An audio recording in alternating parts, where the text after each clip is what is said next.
I'm Matthew Monroe. Today's In Your Face is with Amon and Jared. And today's first question: do the Chicago Bulls have good chemistry on their team? I think no. Dwayne Wade, Rajon Rondo, and Jimmy Butler playing together for the first time ever. I really don't think they have any chemistry. The only time they've ever played together, All-Star game, and Rajon Rondo wasn't even in that game. And I think Dwayne Wade being in Miami for 13 years, he's not going to know how to play with both of them, especially because Dwayne Wade is used to having the ball in his hands, and so is Jimmy Butler. And Rajon Rondo will dish out the ball, but I think having different, the amount of times that Dwayne Wade will have the ball compared to Jimmy Butler, I think that's going to cause some issues and weaken the chemistry. Well, I disagree with you 100% because Rajon Rondo, he might have a bad attitude, but he is a phenomenal passer. Also, then you have D Wade, who's one of the biggest team players in the NBA. He took less to join a team. And even though money issues didn't work out for him in Miami, he still went to a team, he went back home. He's a big team player. You also have Jimmy Butler, who doesn't like playing with ball, so gets the ball passed to him by Rajon Rondo. He's going to be fine. Dwayne Wade used to having the ball, and Jimmy Butler used to playing with someone who had the ball, and he had a problem with that. So I think Jimmy Butler and Dwayne Wade are not going to be able to play together that well. I think Rajon Rondo's not even a problem because he defends the ball. He's a huge team player, so it's going to be perfectly fine. But I think that now that Dwayne Wade has so much money, they want to get the ball in his hands, and Jimmy Butler is still a young player. He's going to have the opportunity. I think that there's going to be a little chemistry issue with both of them. We'll find out. All right. Next question: are the New York Knicks a playoff contender?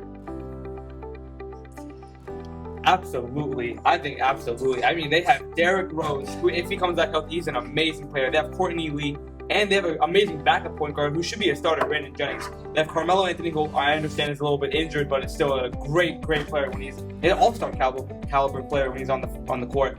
And then you have Kristaps Porzingis, who's, I think everyone agrees, a pretty amazing player. In his first year, he was amazing.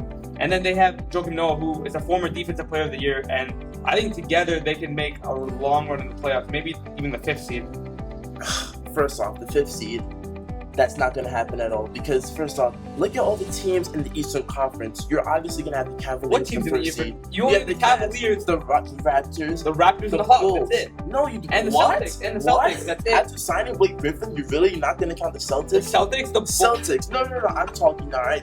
You have the Cavs, the Raptors, the Celtics, the Hawks, who just signed Dwight Howard. That's 5th seed. That's only 4th seed. And you 5th seed. You got the Knicks.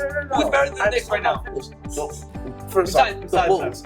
Orlando signed not better than the Knicks. No way the Bulls are not better. You also have the Pacers. The Bulls are not better than the Knicks. I can tell you right now. The Bulls have 3 good players, and after that, they're just trash. No, they have no one. They have no bench than the Knicks. They have Nikola, whatever his last name is. Doesn't do anything. They have to put Brandon Jennings right in the starting five, and they're not going to have anything. And they have Todd Gibson starting at power forward, who's like 35 years old. He's not going to do anything for that team. The Knicks have 2 ball hogs.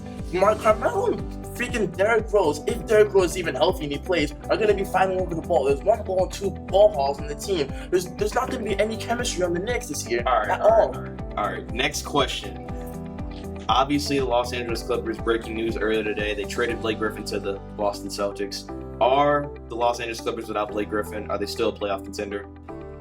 Yes. Do they have a shot at the championship? Yes. Not a championship, but I think they are a playoff contender. Still, you still have Chris Paul, who's still an elite point guard, even though he's like 32 years old. You have DeAndre Jordan, who's an amazing center, great defender, and pretty much dunks on anyone he wants to. And then you have Jamal Crawford, even though he's old, like really old. He, off the bench, he's an amazing scorer. And they're going to get Rudy Gay, who I think he's a little underrated. All right, well, losing Blake Griffin is a huge hit on the Clippers because now they have no power forward. Also, they're going to need somebody to help young Jordan because DeAndre Jordan can't shoot. Blake Griffin could take it to the basket and shoot from outside, which means they can spread the court. Now, with no Blake Griffin, they're not going to be able to spread the court.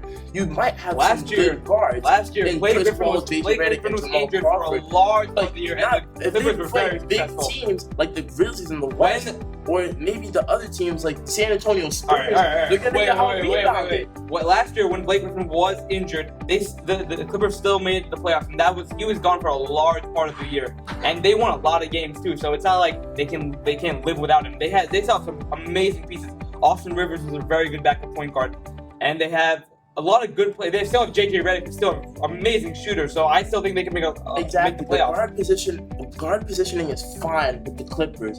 But even when they made the playoffs last year, they got eliminated in the first round because of injuries. And that major injury. I'm not saying they're gonna win a championship. I'm saying they can make the playoffs though. They can make the playoffs, but they're not going to. And I think they can make the playoffs in a lower seed. But I definitely think they can make the playoffs. They have a lot of talent, more than a lot of other teams in the West, especially. Like who? Just like a lot of teams, like most of the teams. Please tell me, because Houston, they still have James Harden. With them, Don't even talk to me about Houston. Houston's a whole different story. All right, that's all we have time for today here on In Your Face. I'm Matthew, joined by Amon and Jared.